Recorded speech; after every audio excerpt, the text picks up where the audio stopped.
Timmy! Yes! What a play by Raines! Might be the biggest pitch of the game for the White Sox. 2-2 pitch on the way. Hit right back to Hernandez. He barehands the ball. He catches it. Underhands to first to double up Rich Amaral.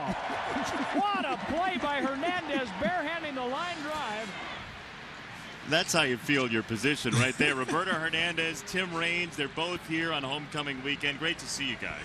Thanks for having us, guys. Yeah, it's a pleasure being here. What's it like to be back here? It's nostalgic, getting to see the fans and workers here, and most of all, the ex-teammates, and seeing this field brings back a lot of good memories. I feel the same way. I mean, the workers, just about everybody that worked here when we started are still here.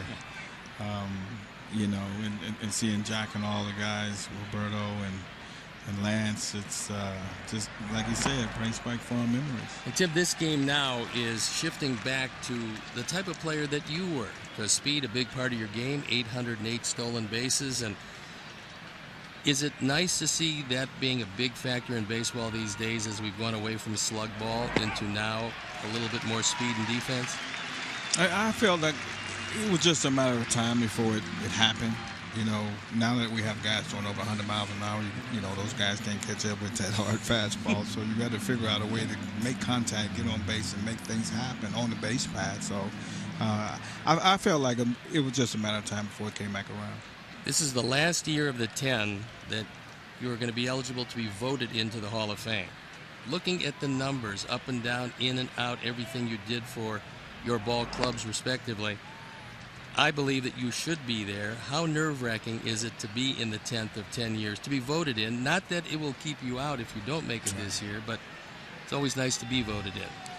I'll tell you what, this is the only year that I've actually felt this nervous about what's going to happen next year. So for the first 8 years, it was all about, how many votes I would get and if I would stay on the ballot and stuff like that. But this year is probably the one year that it would be more nerve-wracking than any other year. We asked some of the guys yesterday. We asked Jack and we asked Lance what the clubhouse was like back in the 90s. Roberto, what was it like for you? What were those teams like? For me, it was basically a learning experience, going to school, basically.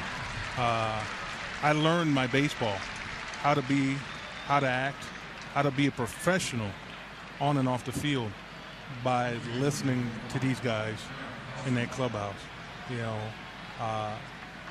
how to carry yourself, win or lose. When you see Harold Baines and Carlton Fisk and Tim Raines stay in front of their lockers and answer questions, good or bad, you have no chance but to learn from that. What is it about outs 25, 6, and 7 that are the toughest outs, and the fact that guys can be terrific in the 7th and 8th, but many of them can't close as you could?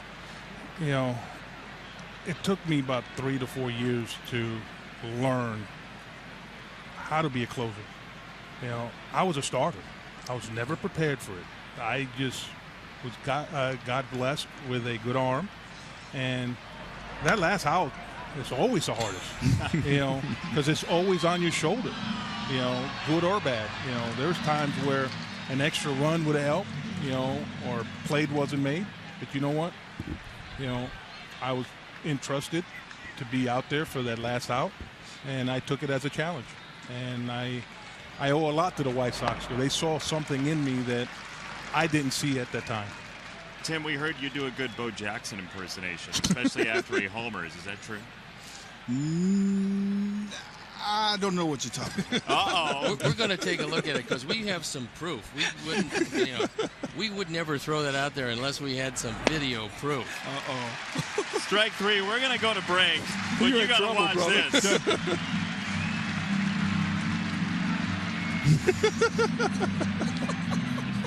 You got to love it.